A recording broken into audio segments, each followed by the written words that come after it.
Ayan na po yung pamagat po natin, don't waste your time. So, sabihin nga po natin sa katabi natin, don't waste your time. Huwag kang magsayang ng oras.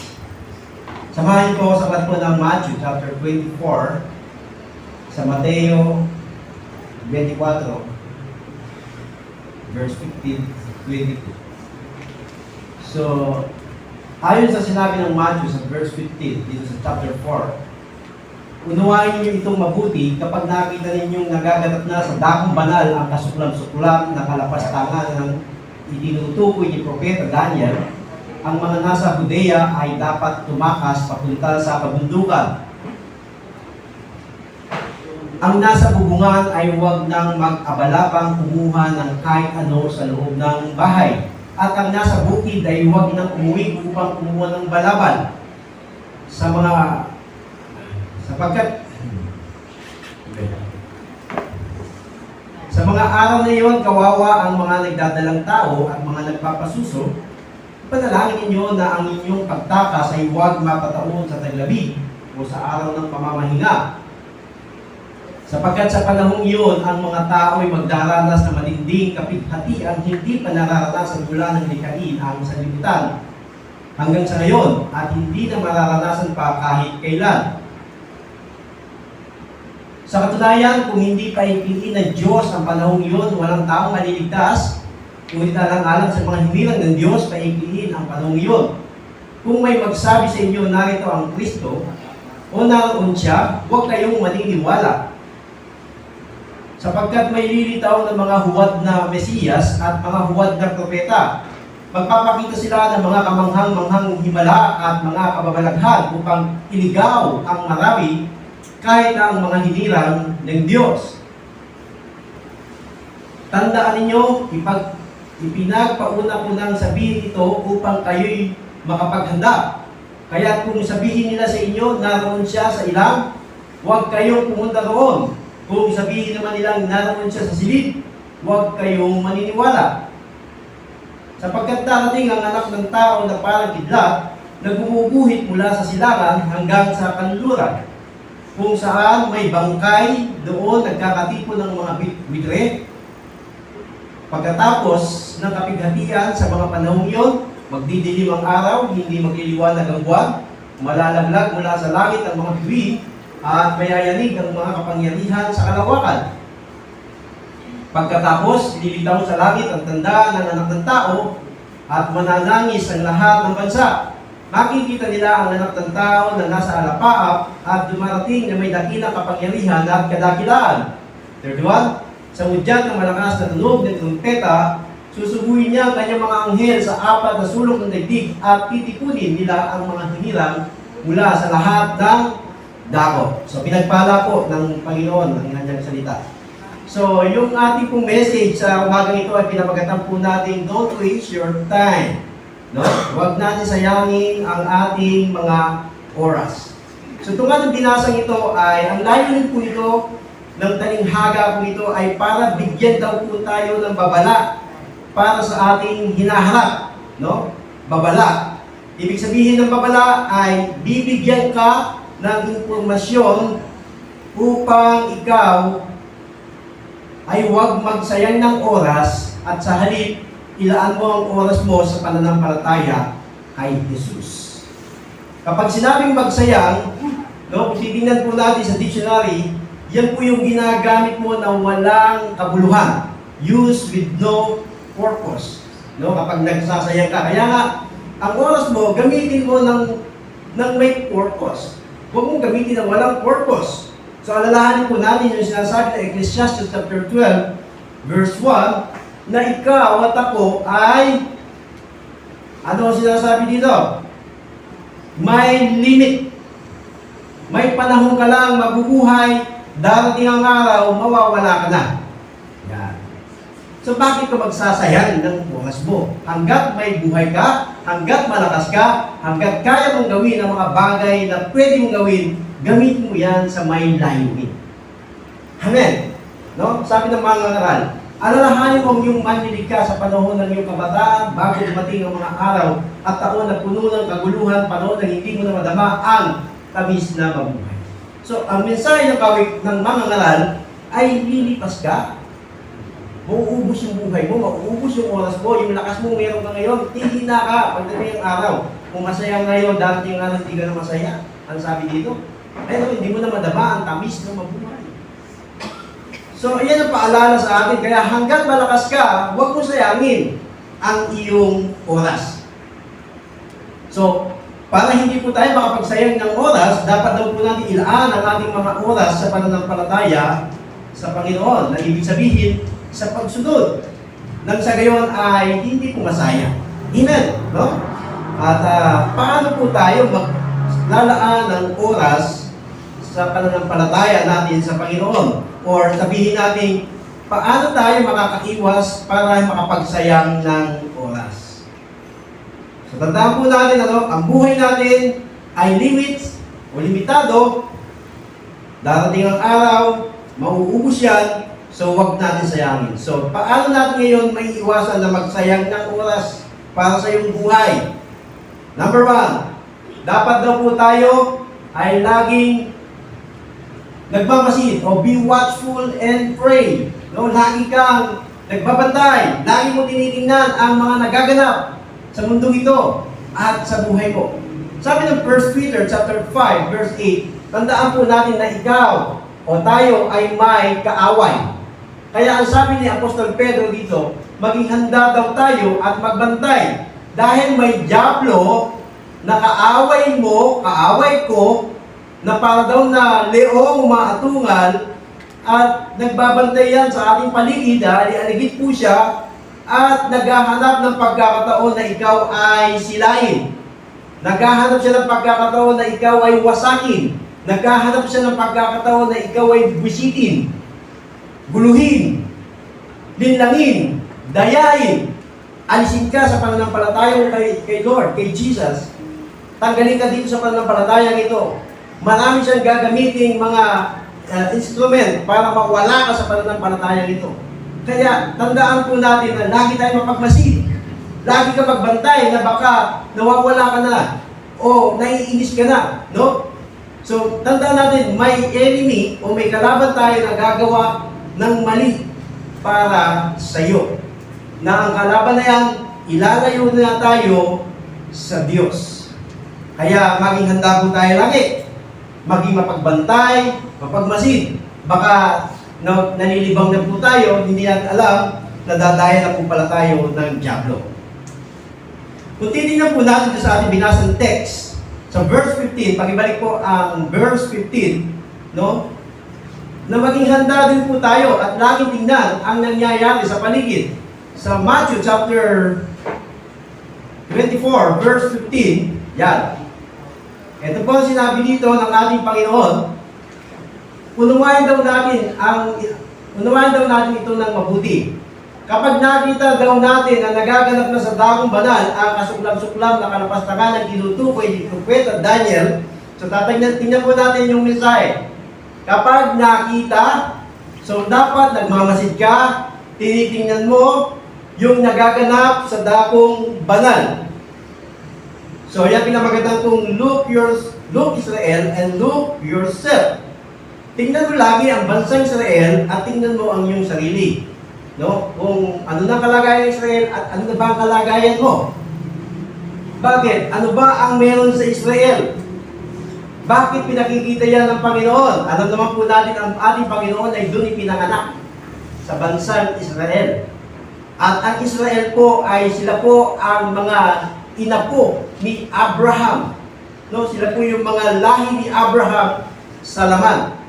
Ang sabi sa Daniel chapter 9 verse 26 hanggang 27, na may propesya si Propeta Daniel sa mangyayari sa Israel sa huling panahon. Sabi dito, pagkalipas ng 62 linggo, papatayin ang hinirang ng Diyos, ang lungsod at ang templo ay wawasakin ng hukbo ng isang makapangyarihang hari.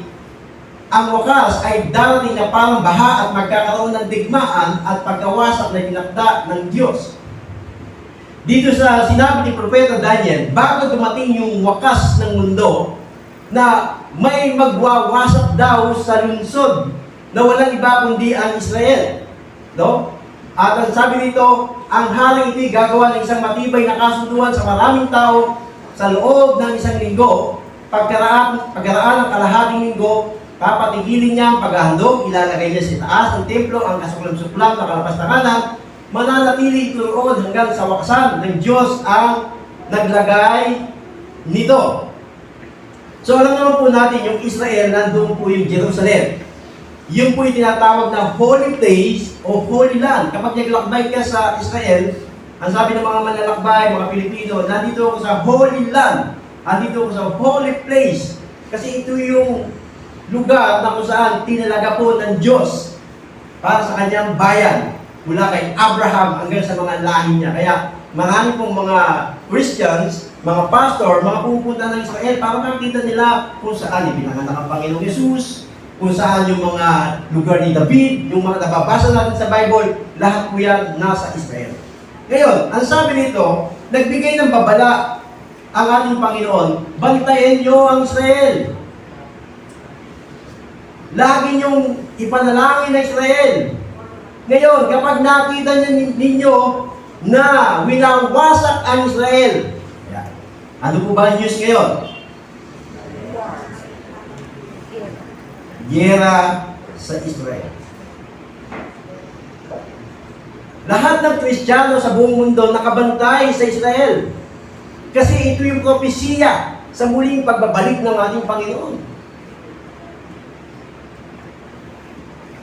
Hindi po aksidente na dinidigmangan ng Israel or sinasabi nilang matagal ng kasaysayan na nag-aaway ang Palestine at saka Israel. May kaugnayan po yan sa huling panahon.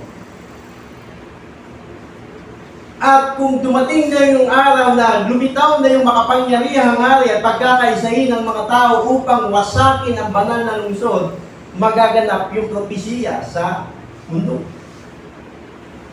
Kaya sabi nito, tingnan natin ang bansang Israel at tingnan mo rin ang iyong kalagayan. Sabi ng Panginoon, kapag dumating na yan, malapit na ang kanyang pagbabalik at ang pagbunaw ng mundo kapag nangyayari ito. So kailan lang lumalabas yung mga propesiya na sabi ng iba, kapag natutuyo ng ilog Euphrates, malapit na dumating ang pagwawakas. Natuyo na po ilog Euphrates. Lumabas na po yung lupa ng ilog. Hindi po natutuyo ito. Ngayon natuyo na dahil sa global warming. Tapos itatayo yung third temple na kung saan ibabalik yung paghahandog. Kasi pag nagpunta ko sa Israel ngayon, nawasak po yung templo. Ang natira po yung kapirasong dingding na kung saan doon po yung nanalangin yung mga Hudyo. At yung kabila, sinako po ng Palestine, nandoon yung talagang pinaka-templo. Nakikita niyo po yung gold na dito, kulay gold na bubong. I-mosque po yun, sa Muslim po yun.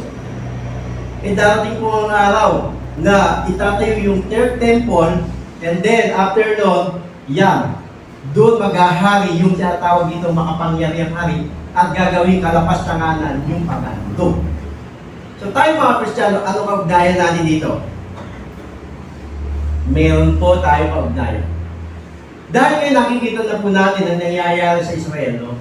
Nagiging kaaway, matagal niyang kaaway ang Palestine, at ngayon may nagsasabing Lebanon, kaaway na rin nila. Yung lahat na nakapaligid sa bansang Israel, kapag yan ay nagsama-sama upang lusubin ng isang maliit na bansa, kasi laki lamang po ng Luzon ng Israel. Mas malaki pa ang Pilipinas. No? Kapag nangyari na wawasakin nila ang bansang Israel, magaganap yung propesiya ni Propeta Daniel sa mundo. At tayo naman po ay may kaugnayan dito dahil kapag naganap ng propesiya niyan, darating yung wakas na sinasabi. Paano ka sa pagdating ng wakas? So tayo po ay dapat maging aktibo sa pananampalataya upang kung dumating man yung tinatawag na wakas, ay hindi ka madamay sa tinatawag na tribulation o kaguluhan na sinasabi dito ng Bible o paghihirap sa buong mundo. Tingnan po natin yung unang Thessalonians chapter 5. Ang sabi ng unang Thessalonians chapter 5, kaya nga, kailangan tayo manatiling gising, laging handa at malinaw ang isip at di tulad ng iba. Sabi ni Apostol Pablo, pag sinabing gising, aktibo. Hindi ka tutulog-tulog. Yung katabi mo. Aktibo mo. At laging handa. Malinaw ang isip niya. Ang sabi dito, no? Sa gabi ay karaniwang natutulog ang tao at sa gabi rin ay karaniwang naglalasing. Ngunit dahil tayo sa panig ng araw, dapat maging malinaw ang ating pag-iisip. Isuot natin ang baluti ng pananampalataya at pag-ibig at isuot ang helmet ng pag-asa sa pagliligtas ng gagawin sa atin ng Diyos. Hindi tayo pinili ng Diyos upang pausahan, kundi upang iligtas sa pamamagitan ng ating Panginoong Jesucristo. And then, namatay siya para sa atin upang tayo mabuhay na kasama niya, maging buhay man tayo o patay na sa kanyang muling pagparito. Ang sabi ng 1 Thessalonians, dapat aktibo ka sa pagbabalik ng Panginoon. Dahil sa pagbabalik ng Panginoon, babalikan niya ang kanyang hinirang na sinasabi sa Bible kanina upang kunin at ihiwalay. Dahil after niyang kunin at ihiwalay ang kanyang mga hinirang, yung mundo ay daranas po na tinatawag na kasakitan o kaparusahan na hindi pa nararanasan na hirap sa buong mundo. Doon yung kaya tinatawag itong puot o tribulation. Kung kayo ay nahihirapan ngayon sa buhay, wala pa kasing hirap yan sa darating na paghihirap sa mundo. Kapag dumating yung tribulation. Pero alam niyo po, yung lahat na sumasampalataya sa Panginoong Yesus, hindi mararanasan yan. Kasi sabi dito, tayo ay pinili hindi para pausahan. Tayo ay pinili para tayo ay iligtas. Kaya bago dumating yung kahirapan sa mundong ito, ililigtas ka ng Panginoon. Ilalayo ka muna sa Panginoon. So kailangan, dapat daw po tayo mapagmatsyag. Lagi nating isipin ang ating sarili. Ano ba ang kalagayan ko ngayon? Kumusta ang ating spiritual life? Tingnan natin ang Israel at tingnan mo sarili mo. Ano ngayon nangyayari sa Israel? Babala. Isang babala para sa lahat ng Kristiyano na tingnan mo ang sarili mo kung dumating ang Panginoon mamaya, bukas, makalawa, sa isang araw. Kasama ka kaya niyang isasama? O maiiwang ka kaya? Kaya dapat tayong mga mananampalataya ng Panginoon, manatili po tayo pagmatyan. So ayan, biglang lumabas sa news, 1 week ago, binomba ang Israel. Gumanti ang Israel, ngayon, dumadami ang gustong lumaban sa Israel. Kasi po mga Muslim po yung mga katabi ng Israel. Eh, alam naman po natin ang Muslim, magkakapatid yan. Kahit magkakaibang bansa yan, magkakaaway yan, pag tinawag niya ng pintakasi, tulong-tulong mga Muslim. Naalala niyo po yung mga kasapado, yung SAP-44. Ang grupong nandoon sa Mindanao, BIFF and MILF, magkalaban ng dalawang ito, magkaaway sila. Parehas Muslim. Parehas may barilya, may mga bubuyat. Ngayon, nagkikipag-negotiation ang gobyerno sa MILF ng peace process. Ang kalaban ngayon ng gobyerno yung BIFF.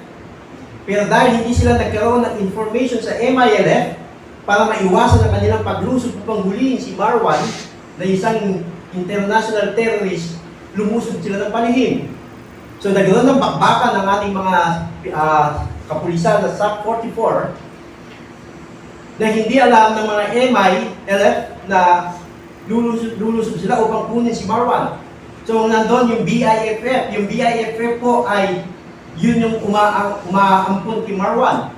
So nagkaroon ng putukan, humingin sa klulo ng BIFF, magkaaway tayo ngayon, pero merong isang kalaban o isang dayuhan na pumunta sa aming lupa, dito sa aming sinasakupan, tulungan nyo kami.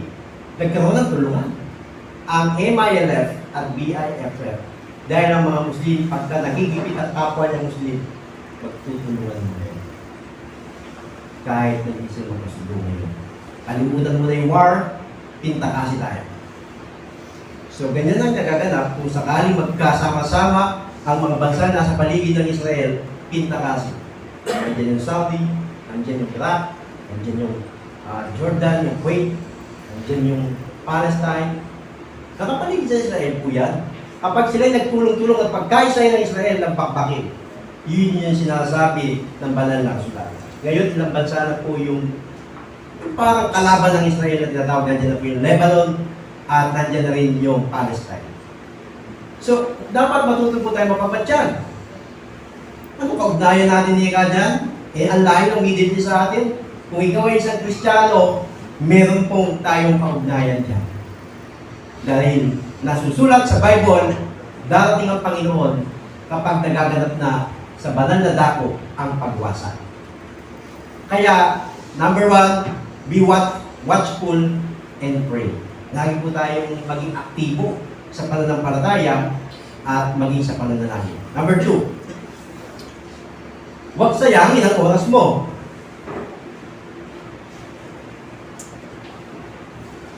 Sabi ng verse 16 hanggang 19,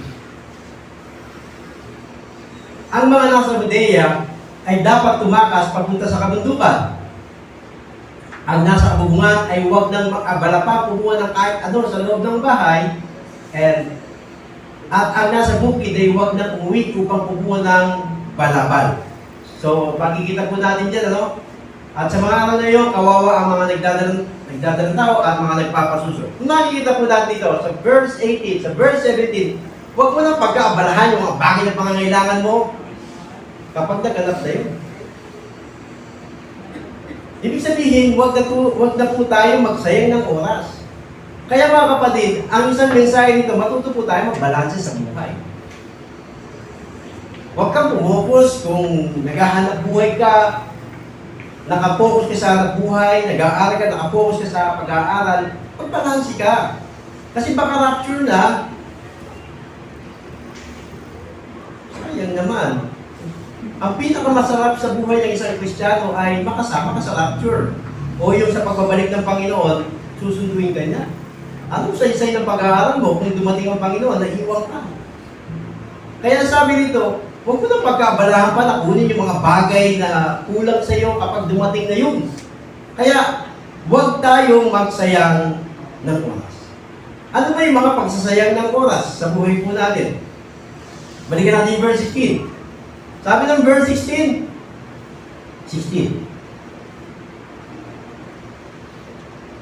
Sabi ito, ang mga nasa Judea ay dapat tumakas papunta sa kabundukan. So, ibig sabihin, may tinatawag na pagtakas. Kapag nasa lugar ka ng Judea, sabi dito, na kung saan ay may mga, saan po nila dito, mga lugar na may mga, ano po yun, so, punta ka ng mga safe na lugar. Yung safe na lugar, yung kabundukan, na sumasalang dito, yan po yung ating Panginoon. So, tumakas ka. Ibig sabihin dyan, lumayo ka sa pagiging makasalanan at lumapit agad sa Diyos. Kung yung kabundukan, sumisimbolo po dyan yung Diyos. At yung Judea, sumisimbolo po dyan yung pagiging makasalanan.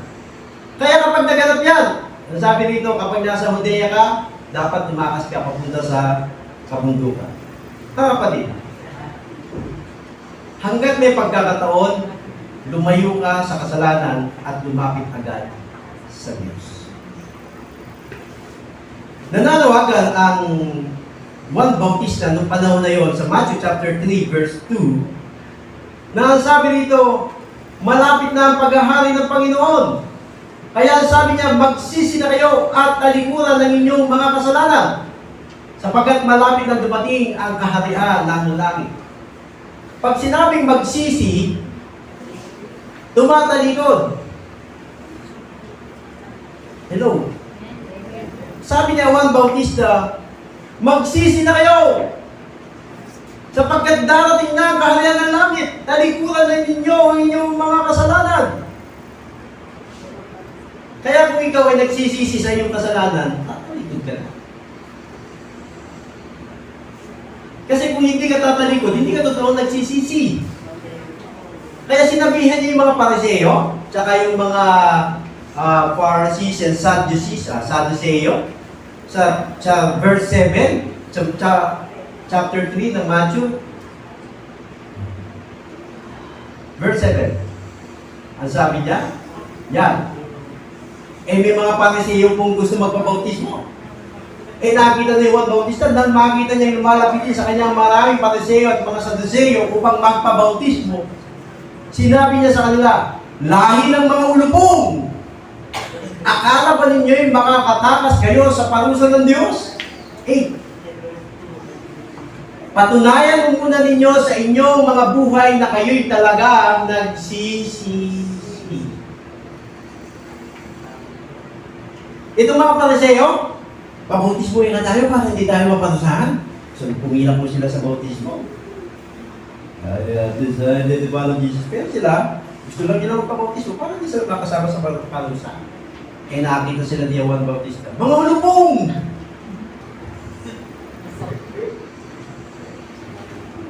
Pakita niyo muna na talaga nagsisisi kayo.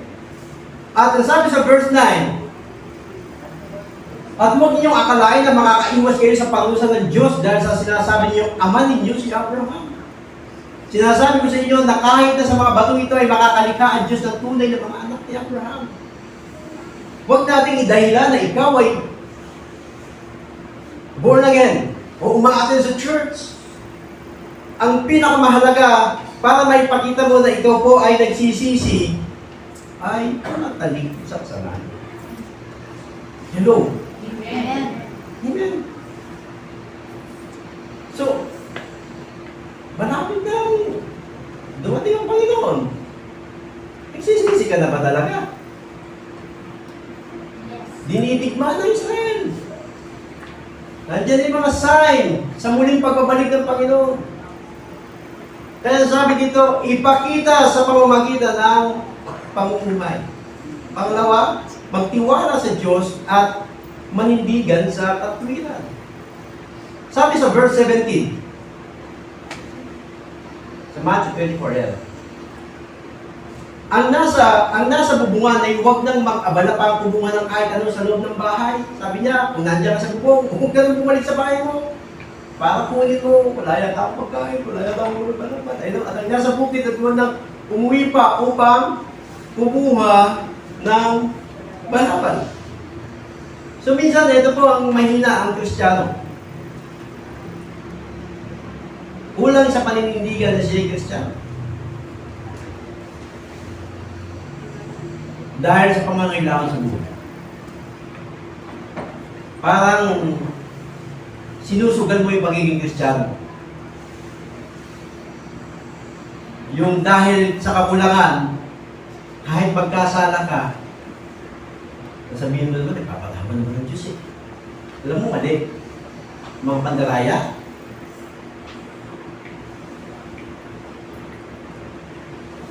Kaya sabi nila, huwag ko nang pumasok pa sa bahay para kunin mo yung mga pangangailangan mo at kung wala kang malabar, huwag ka lang umuwi pa sa bahay.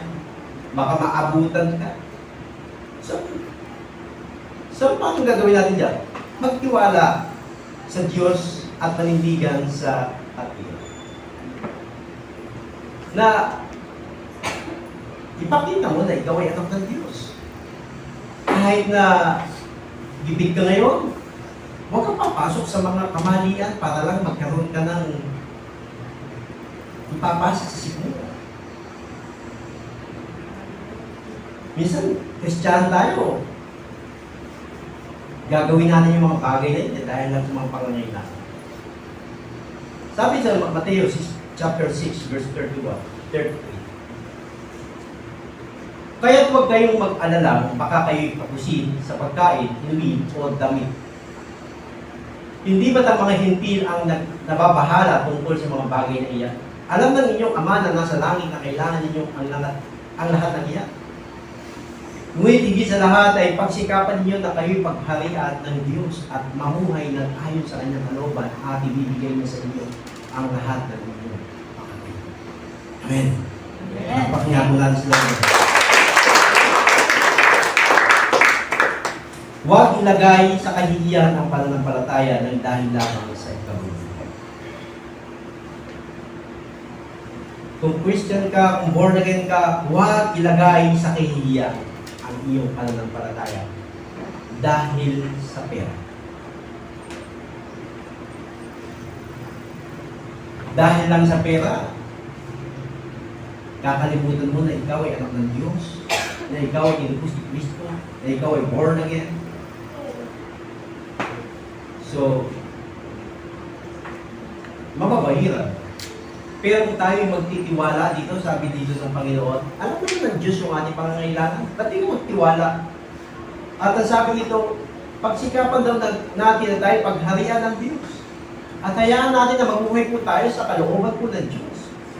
Kapag ginagawa daw po natin na tayo namumuhay sa kalooban ng Diyos, at naghahari ang Diyos sa buhay po natin, ibibigay niya ang mga bagay na pangangailangan natin sa buhay. So, hindi ka na napahiran. Hindi mo na napintasan yung iyong pananampalataya. So, minsan, ganyan po mga Christian eh. No? Na, ayan, darating na ang Panginoon. Tanong, naninindigan ka ba sa pananampalataya mo? Pinapakita mo ba ang iyong pananampalataya? O baka nadadaya po tayo, dahil lang sa faith? So, huwag sayangin ang oras natin, matuto magbalanse, pangalawa, magtiwala sa Diyos, at manindigan sa katulad.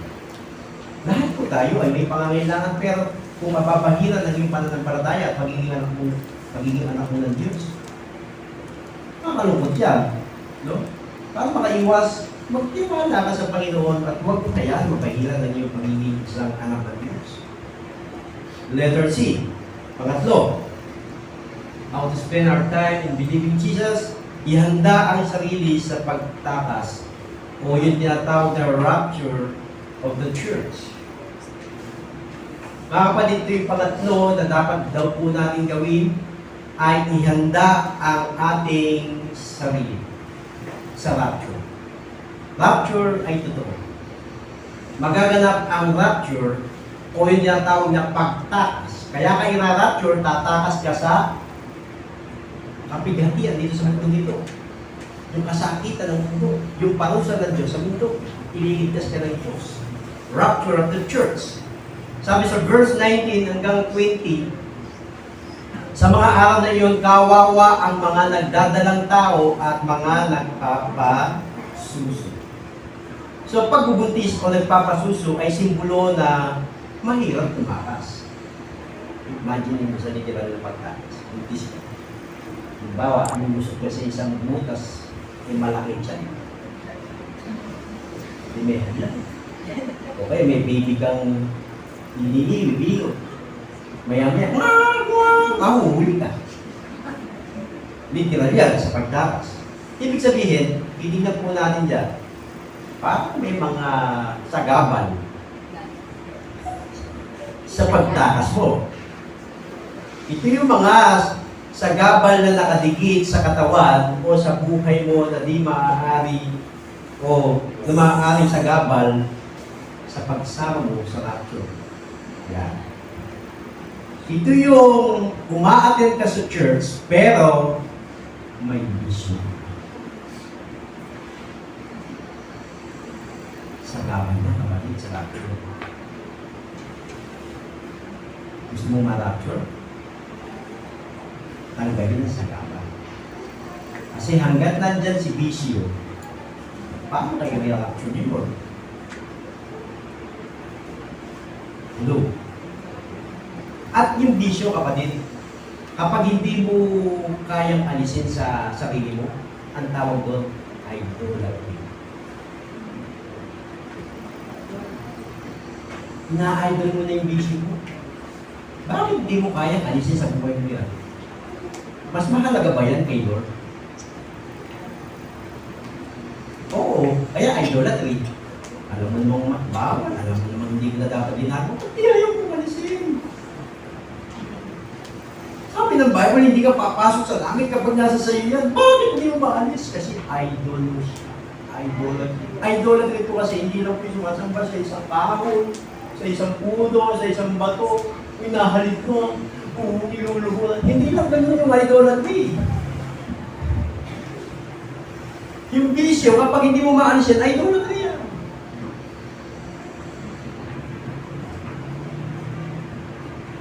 Kapag yung isang bagay na alam mo mali, hindi mo kaya tanggalin, idolatry po yan.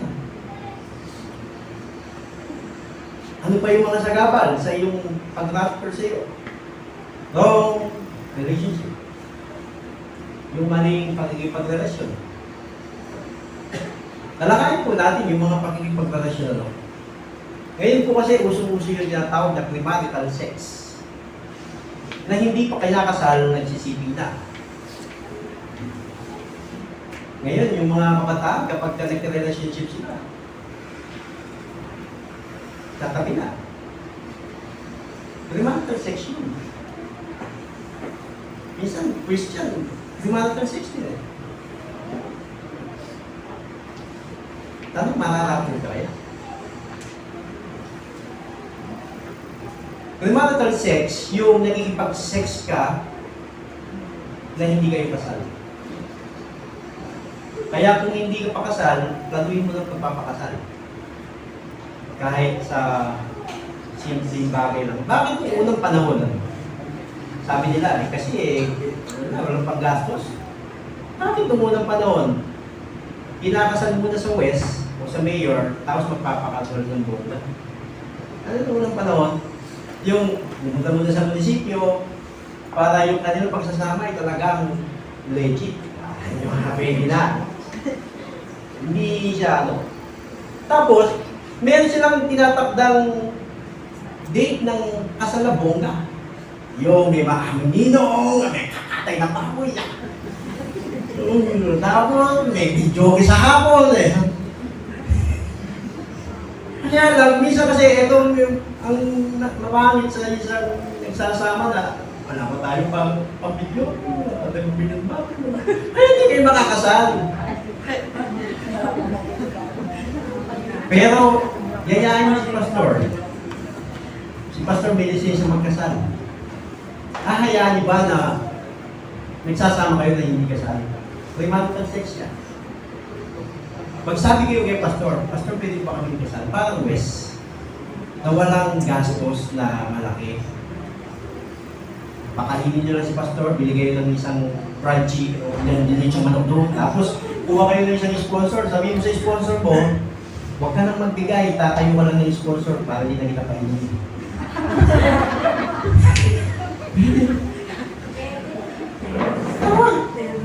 Huwag ka nang magbigay.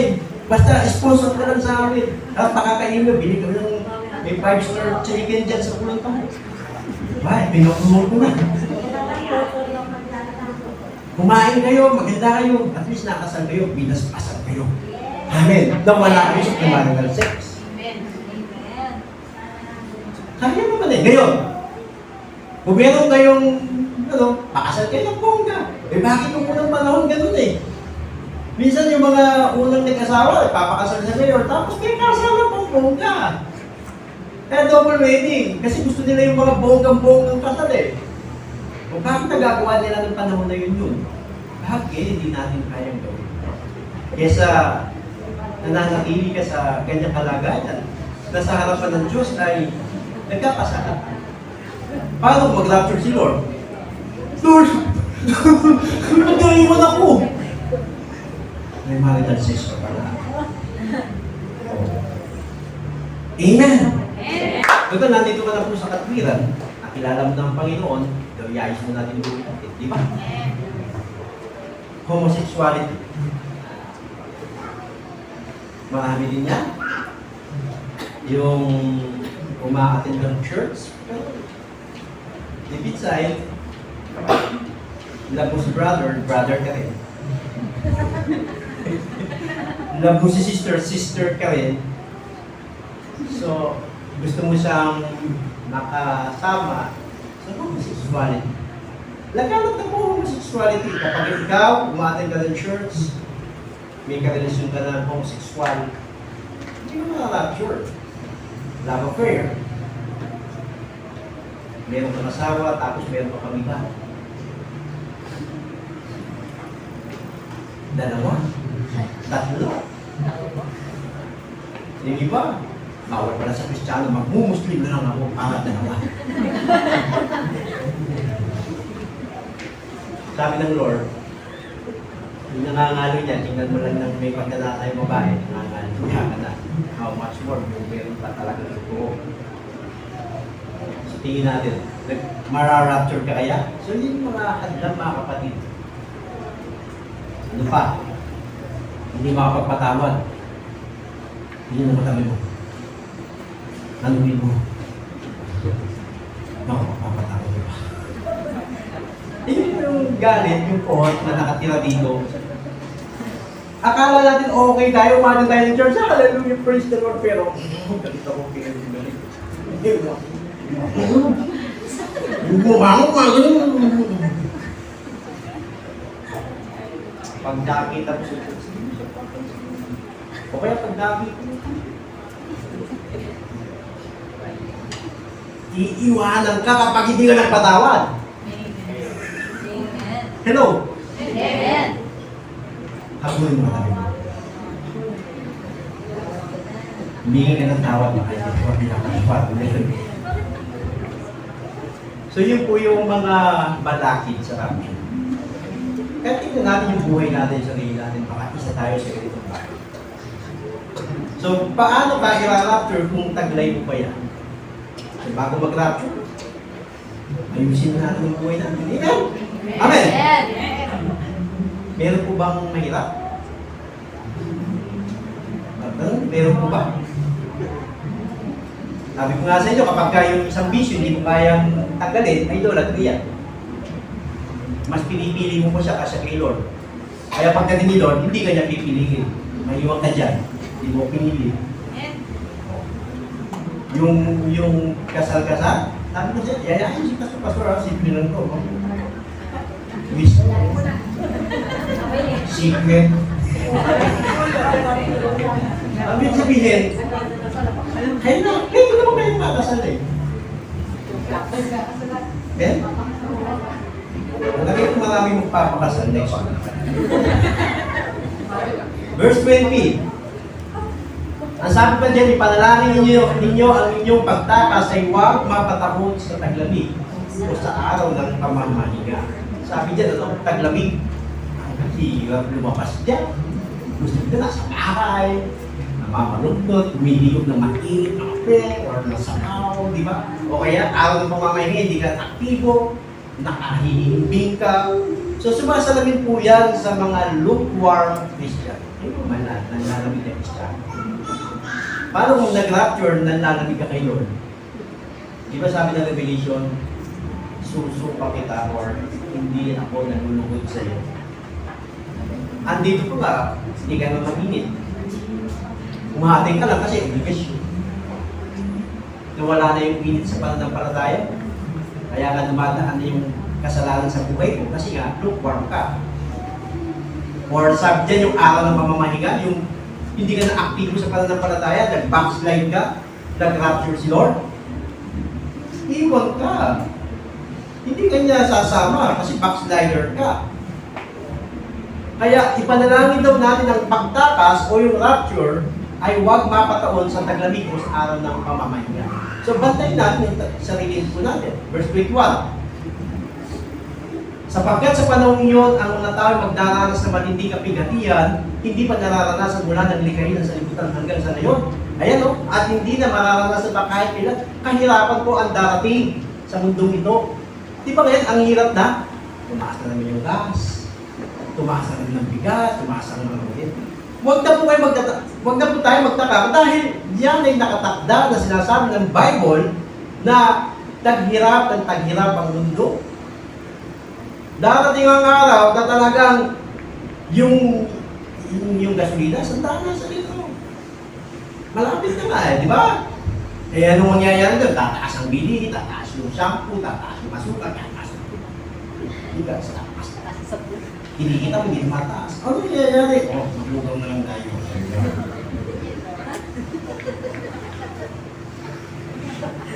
Nakatakda po yan. Hindi pa yan. Hindi pa yan. At paparusahan ng Diyos ang mga taong maiiwan dito sa mundong ito. Yun nga po yung tinatawag niya, tribulation ng Bible.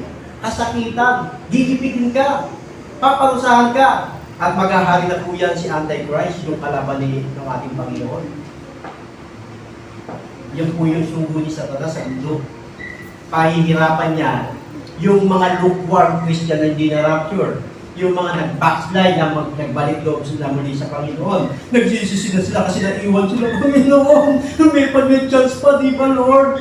Patawag mo na ako kasi nag-backslide ako kasi hindi ko sinusunod yung sinasabi sa church na alisin ko na bisyo. Naiwan sila sa rapture. So ngayon, maninindigan na sila. Kami Kristiyano na. O, ito na si Antichrist. O, mga Kristiyano, pahirapan! Ganun po mangyayari sa tribulation. Anong gagawin ng Diyos dahil naghahari na po ang kasamaan? Pauulanin ng apoy, lahat ng bituin, sabi kanina, babagsak. So malalasap nila ang kahirapan dito sa mundo ito. Sabi sa 1 Thessalonians chapter 5, verse 9,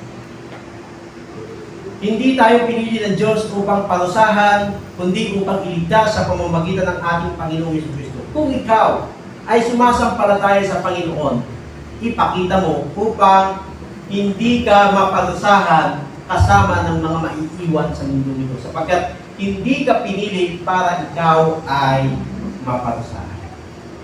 1 Thessalonians chapter 4, verse 17. Pagkatapos tayo ng mga buhay pa at natitira ay titipunin sa alapa kasama ng mga binuhay upang isalubungin ng Panginoon sa ipapawid. Sa gayon, makakapiling natin siya magpakailanman. Ang mangyayari sa sinasabi ng Bible, buhay ka ngayon, lumalakad ka sa pagsunod sa Panginoon, bigla kang mawawala. Kaya ang tawag dito, rapture o pagtakas. Bigla kang mawawala sa isang iglap.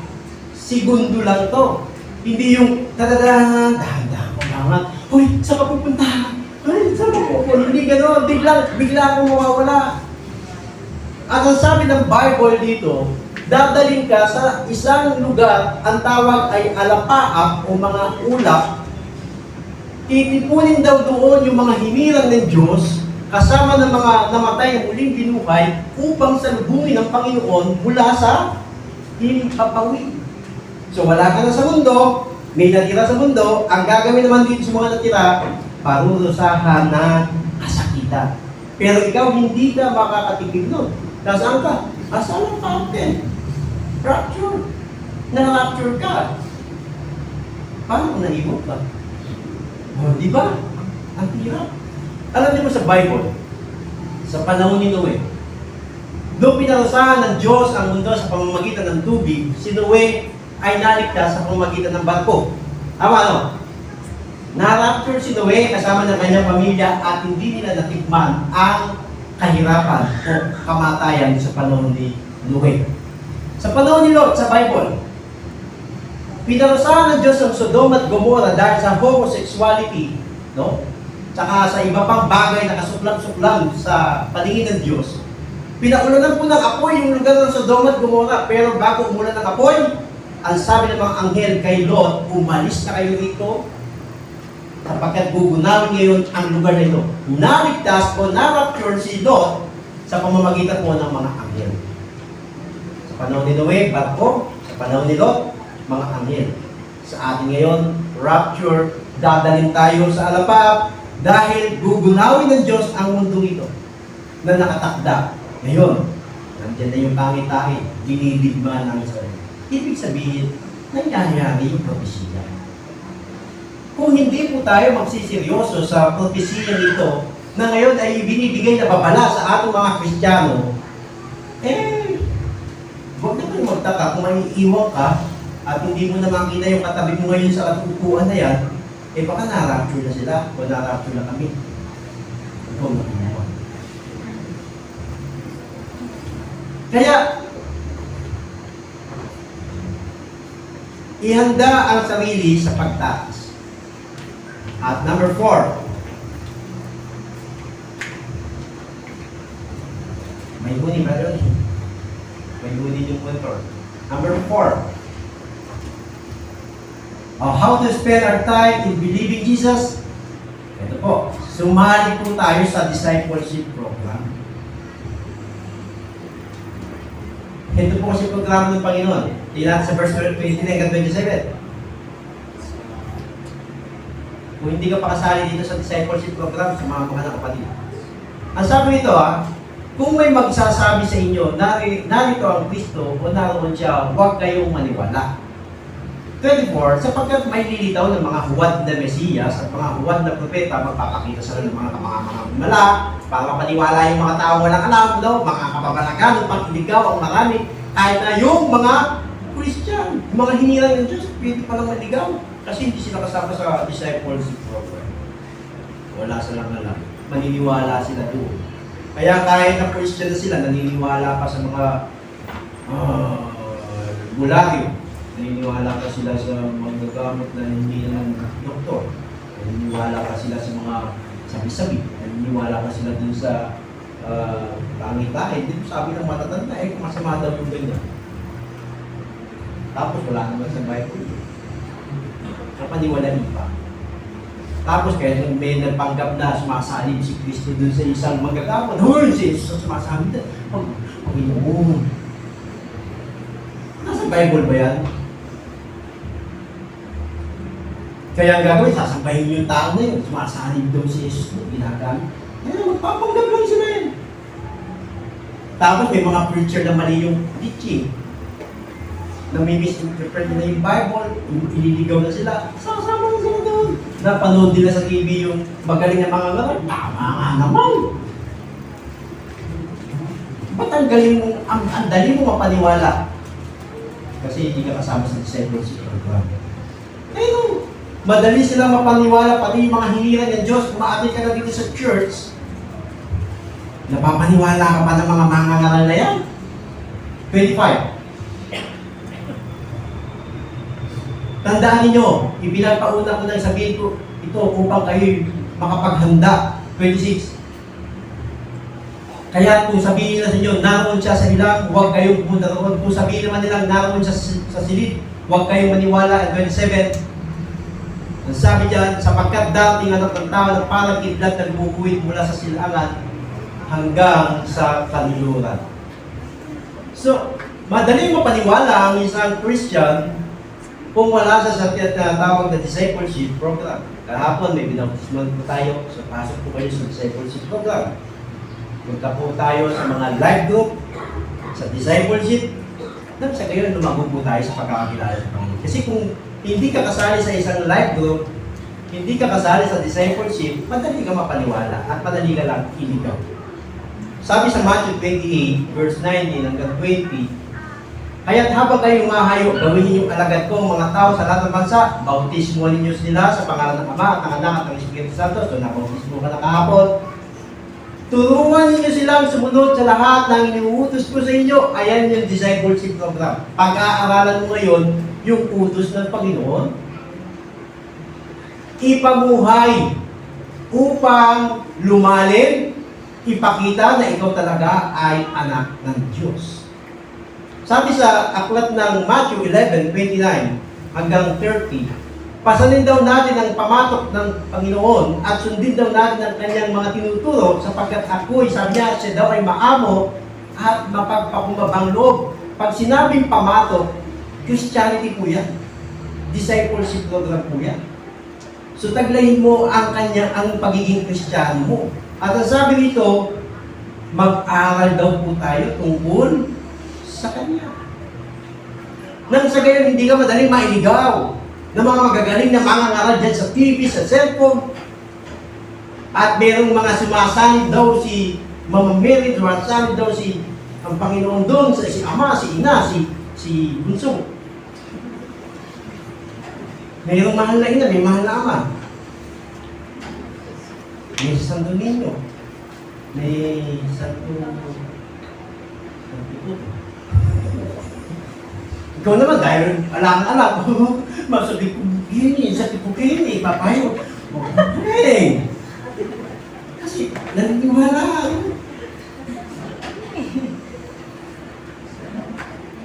Hindi mo kasi kilala ang Panginoon, kaya napapaniwalaan niya. Wala ka sa discipleship program. Kaya nakinig ka lang doon sa isang kapampangan na dating doon. Oo nga, galing ano. Oo nga, totoo yung sinasabi niya. Sino may sabi? Mali-mali nga yung turo eh.